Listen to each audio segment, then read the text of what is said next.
আসসালামু আলাইকুম। পারফেক্ট একটি জিলিপির রেসিপি নিয়ে আপনাদের সামনে আবারও হাজির হয়ে গেলাম। আশা করছি বরাবরের মতো আমার আজকের এই মুচমুচে পারফেক্ট জিলিপির রেসিপি আপনাদের কাছে খুব বেশি ভালো লাগবে। আর এটি দেখতে যতটা সুন্দর হয়েছিল, খেতে কিন্তু তার চাইতেও বেশি মজার হয়েছে। তো ভিউয়ার্সদের কাছে বরাবরের মতো রিকোয়েস্ট থাকবে, আমার আজকের এই জিলিপির রেসিপি যদি আপনাদের ভালো লাগে অবশ্যই একটি লাইক দিবেন। আর যদি খুব বেশি ভালো লাগে, ইচ্ছে হলে ফ্রেন্ডস এবং ফ্যামিলির সাথে শেয়ার করে অন্যকে দেখার সুযোগ করে দিতে পারেন। তো জিলিপিগুলো তৈরি করার পর আমি একটি প্লেটে নামিয়ে নিলাম। আর দেখুন আমার জিলিপিটা কতটা মুচমুচে হয়েছে। তো এভাবেই আমি সবগুলো জিলিপি তৈরি করে নিয়েছি। তো জিলিপিটা তৈরি করার আগে প্রথমেই শিরা তৈরি করে নিতে হবে। তো এজন্য আমি প্রথমে একটি পাত্রের মধ্যে দিয়ে দিলাম 1.5 কাপ চিনি এবং পানি দিয়ে দিলাম 1/3 কাপ। অর্থাৎ আপনি যতটুকু চিনি দিবেন তার অর্ধেক পানি দিতে হবে। তারপর আমি 4টি এলাচ দিয়ে দিয়েছি এবং সাথে দিয়ে দিলাম জর্দার ফুড কালার।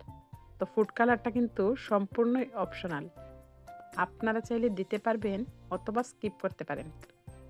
তবে দিলে জিলিপির কালারটা খুব সুন্দর আসে। দেখুন আমি একটা বলক উঠিয়ে নিয়েছি। তবে চিনির শিরাটাকে খুব বেশি ঘন করতে যাবেন না, এতে করে জিলিপির ভিতরে শিরাটা ঢুকতে চাইবে না। তো আমি একটা বলক উঠিয়ে নিয়েছি। আর আমার চিনির শিরাটা কিন্তু খুব বেশি ঘনও না, পাতলাও না। তো আমি এলাচ দানাটাকে উঠিয়ে নিয়ে আরও 1 মিনিটের মতো জাল করে নিয়ে একটা বলক উঠিয়ে নিব। তারপর আমি অন্য একটি চুলায় এক পাশে রেখে দিব, যাতে শিরাটা ওয়ার মতো কুসুম গরম থাকে।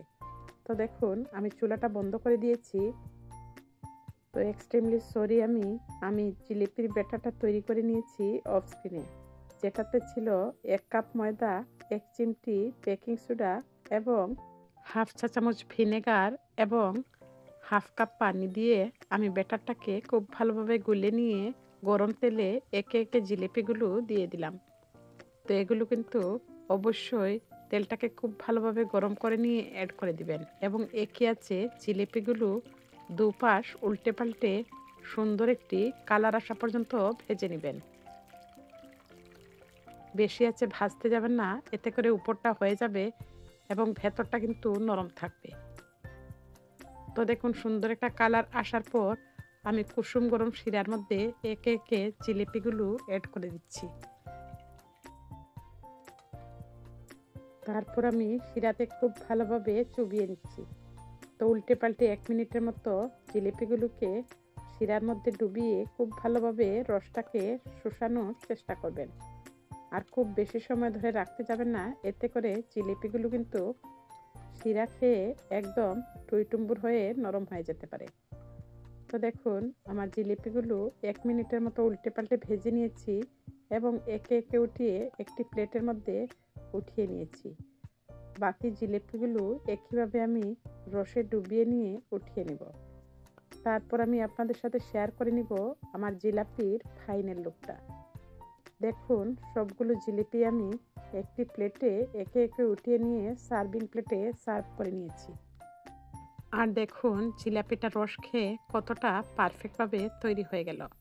এবারে আমি একটি জিলিপি ভেঙে দেখিয়ে দিচ্ছি কতটা মুচমুচে হয়েছে। কি দেখে নিশ্চয়ই জিভে পানি এসে গেল। তো এটি আমি ইফতারের পূর্বে তৈরি করে নিয়েছিলাম এবং এখন আমি পরিবেশন করে দেখিয়ে দিলাম, যেহেতু এই মুহূর্তে খাওয়া পসিবল না। তো আশা করছি বরাবরের মতো আমার আজকের এই জিলিপির রেসিপি আপনাদের কাছে খুব বেশি ভালো লেগেছে। তো রেসিপি রিলেটেড কোনো প্রশ্ন থাকলে অবশ্যই কিন্তু কমেন্টের মাধ্যমে ফিডব্যাক জানাতে ভুলবেন না।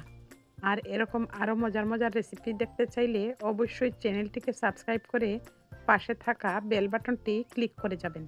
তো পরবর্তী রেসিপি অথবা ব্লগ দেখার আমন্ত্রণ জানিয়ে আজকের মতো আপনাদের সবার সুস্থতা ও মঙ্গল কামনায় বিদায় নিচ্ছি। সবাই ভালো থাকবেন, সুস্থ থাকবেন। আল্লাহ হাফেজ। আসসালামু আলাইকুম। আসসালামু আলাইকুম। জিভে জল আসার মতো ক্যাপসিকাম দিয়ে চিকেনের একটি দুর্দান্ত রেসিপি নিয়ে আপনাদের সামনে আবারও হাজির হয়ে গেলাম। তো আজকের এই চিকেনের প্রিপারেশনটি আমি রেড ক্যাপসিকাম দিয়ে তৈরি করেছি। আপনারা চাইলে গ্রিন এবং ইয়েলো ক্যাপসিকামও অ্যাড করতে পারেন। তো চেষ্টা করেছি খুব সহজভাবে এই রেসিপিটি আপনাদের সাথে তুলে ধরার। আর এইরকম চিকেনের প্রিপারেশন হলে কিন্তু ভাত, পোলাও অথবা পরোটার সাথে অনায়াসে আঙ্গুল চেটেপুটে খেতে পারেন। তাহলে চলুন কথা না বাড়িয়ে শুরু করা যাক। তো আমি এখানে বোনলেস চিকেন নিয়েছি, আর অবশ্যই বোনলেস চিকেন দিয়ে এই রেসিপিটি তৈরি করতে হবে। তো এখানে 1.5 কেজি মতো বোনলেস চিকেন আমি প্রথমে ধুয়ে পরিষ্কার করে পানি ছড়িয়ে নিয়েছি। তো চিকেনটাকে ম্যারিনেট করার জন্য প্রথমেই অ্যাড করে দিচ্ছি 1.5 চা চামচ করে আদা পেস্ট এবং রসুন পেস্ট। তারপর আমি এতে অ্যাড করে দিচ্ছি পেঁয়াজ পেস্ট 1 চা চামচের মতো। অ্যাড করে দিচ্ছি সয়া সস 1 টেবিল চামচের মতো। তারপর এতে অ্যাড করে দিচ্ছি টমেটো সস প্রায় 1.5 টেবিল চামচের মতো। অ্যাড করে দিচ্ছি অরেঞ্জ ফুড কালার প্রায় 3 থেকে 4 ফোঁটা। আর ফুড কালারটা কিন্তু সম্পূর্ণই অপশনাল, আপনারা চাইলে স্কিপ করতে পারেন, তবে দিলে কালারটা একটু সুন্দর আসে। দিয়ে দিলাম অল্প পরিমাণে লবণ।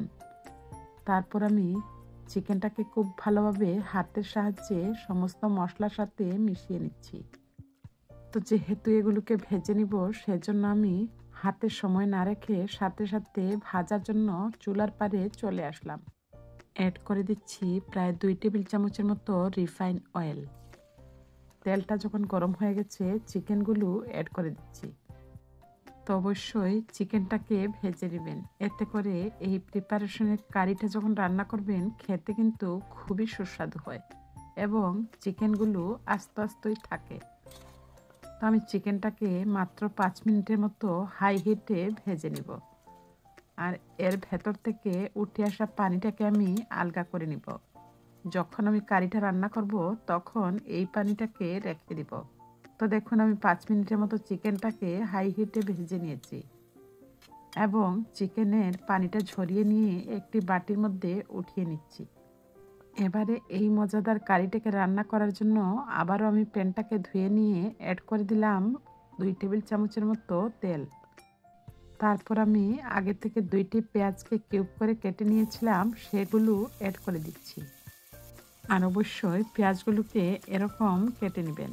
দিয়ে দিলাম কিছু গোটা গরম মশলা। তো 3-4 টুকরো করে সব কিছু আমি দিয়ে দিয়েছি। আবারও আমি 1 চা চামচ করে আদা পেস্ট এবং রসুন পেস্টটা অ্যাড করে দিলাম। অ্যাড করে দিচ্ছি আবারও সয়া সস 1 চা চামচের মতো। এরই সাথে আমি অ্যাড করে দিচ্ছি টমেটো সস প্রায় 2 টেবিল চামচের মতো। তো আপনারা চাইলে কিন্তু টমেটো পিউরিটাও এখানে ব্যবহার করতে পারেন। স্বাদ মতো লবণটা দিয়েছি। তারপর আমি খুব ভালোভাবে মিশিয়ে নিলাম। আর যেহেতু সয়া সসটা দিয়েছি, অবশ্যই লবণটা বুঝে দিতে হবে। তো হাই হিটে মশলাটা যখন কিছুটা ভাজা ভাজা হয়ে গেছে, এই পর্যায়ে আমি আস্ত একটি রেড ক্যাপসিকাম অ্যাড করে দিয়েছি, আর এটি ফ্রোজেন পদ্ধতিতে রাখা ছিল। তারপর চিকেনটাকেও অ্যাড করে দিয়েছি। স্প্যাচুলা দিয়ে নেড়েচেড়ে সব কিছুকে খুব ভালোভাবে মিশিয়ে নিচ্ছি। কি দেখে নিশ্চয়ই এখনই জিভে পানি চলে আসছে। তো খুব ভালোভাবে নেড়েচেড়ে আমি যে আগে থেকে উঠিয়ে নিয়েছিলাম সেই মশলার গ্রেভিটা, সেটিও অ্যাড করে দিলাম। তো এই কারিটাকে কালারফুল এবং আরও বেশি টেস্টি করতে এই পর্যায়ে আমি অ্যাড করে দিচ্ছি মরিচের গুঁড়া 1/2 চা চামচের মতো। তারপর আমি এতে অ্যাড করে দিলাম ধনিয়া গুঁড়া 1/4 চা চামচ। খুব ভালোভাবে মিশিয়ে নিলাম। তো যেহেতু চিকেনটাকে আগে ভেজে নিয়েছিলাম, সেই জন্য এই রান্নাটা করতে কিন্তু খুব একটা সময় লাগবে না। এই পর্যায়ে আমি কালারটাকে আরও বেশি সুন্দর এবং টেস্টি করতে 3টি কাঁচামরিচ দিয়ে ঢেকে রান্না করব হাই হিটে 3 থেকে 4 মিনিটের মতো। তো যেহেতু গ্রেভিটাকে ঠিক করতে হবে, এই জন্য আমি 1 টেবিল চামচের মতো কর্নফ্লাওয়ার খুব ভালোভাবে গুলে নিয়ে অ্যাড করে দিচ্ছি। তো আমি কিন্তু খুব বেশি ঠিক করতে চাইছি না। আপনারা ঠিক করতে চাইলে 2 টেবিল চামচের মতো কর্নফ্লাওয়ার গুলে নিয়ে অ্যাড করে দিবেন। তো মাংসটা যেহেতু আগে প্রিপেয়ার করে নিয়েছিলাম, সেজন্য এটি রান্না করতে খুব একটা সময় লাগবে না। আর যেহেতু ক্যাপসিকামটা দিয়েছি, সেটাও কিন্তু গলে যেতে পারে। 1/4 চা চামচের মতো জিরা পাউডার অ্যাড করে দিলাম। তো কারিটাকে আরও বেশি টেস্টি করতে এই পর্যায়ে আমি 1 চা চামচের মতো চিনি অ্যাড করে দিচ্ছি। তো টক মিষ্টি ঝালের সমন্বয়ে এই কারিটা দেখতে যতটা সুন্দর হচ্ছে, খেতে কিন্তু তার চাইতেও বেশি মুখরোচক হয়। আবারও আমি ঢেকে দিয়েছিলাম হাই হিটে 1 মিনিটের মতো। সবশেষে আমি ধনেপাতা কুচিটা অ্যাড করে দিয়ে আবারও 1/2 মিনিটের মতো রান্না করে নিব। এতে করে ধনেপাতার স্মেলটা স্ট্রং থাকবে। তো দেখুন আমি নামিয়ে নিয়েছি আর আমার কারির লুকসটা ফাইনালি কতটা সুন্দর এসেছে। এবারে আমি একটি সার্ভিং বলে সার্ভ করে নিচ্ছি। ধোয়াওটা গরম গরম ক্যাপসিকাম দিয়ে এই কারিটা দেখতে যতটা সুন্দর হয়েছে, খেতে কিন্তু তার চাইতেও বেশি মুখরোচক হয়েছে। তো ভিউয়ার্সদের কাছে বরাবরের মতো রিকোয়েস্ট থাকবে, রেসিপিটি ভালো লাগলে অবশ্যই একটি লাইক দিবেন। আর খুব বেশি ভালো লাগলে ফ্রেন্ডস এবং ফ্যামিলির সাথে শেয়ার করার অনুরোধ রইল। তো রেসিপি রিলেটেড কোনো প্রশ্ন থাকলে অবশ্যই কিন্তু কমেন্টের মাধ্যমে জানাতে পারেন। তো আজকের মতো আপনাদের সবার সুস্থতা এবং মঙ্গল কামনায় বিদায় নিচ্ছি। সবাই ভালো থাকবেন, সুস্থ থাকবেন। আল্লাহ হাফেজ। আসসালামু আলাইকুম।